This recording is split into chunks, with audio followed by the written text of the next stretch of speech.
രാവും പകലും അങ്ങേ അനുഗമിക്കുന്ന നായാട്ട് സംഘം ഉണ്ടാകണം ഒപ്പം. അല്ലേ തമ്പുരാനെ? വേണ്ട, നായ്ക്കളും നായാടികളും പകൽ അനുഗമിച്ചാൽ മതിയാകും. രാത്രിയിൽ നാം ഒറ്റയ്ക്ക്.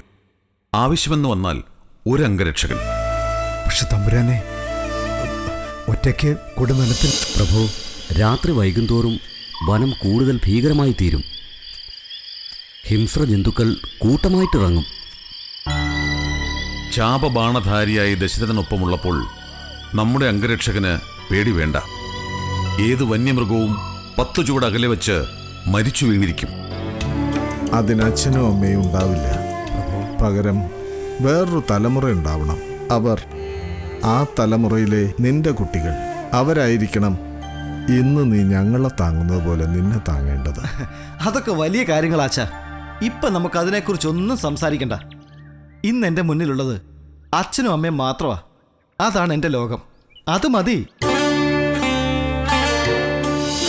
സരയൂലിറങ്ങി വെള്ളം കുടിക്കാൻ വന്ന അപകടകാരിയായ ഏതോ ഒറ്റയാൻ. അവൻ അസ്ത്രപരിധിയിൽ തന്നെയാണ്. ഇന്നവനെ അവസാനിപ്പിച്ചേക്കാം.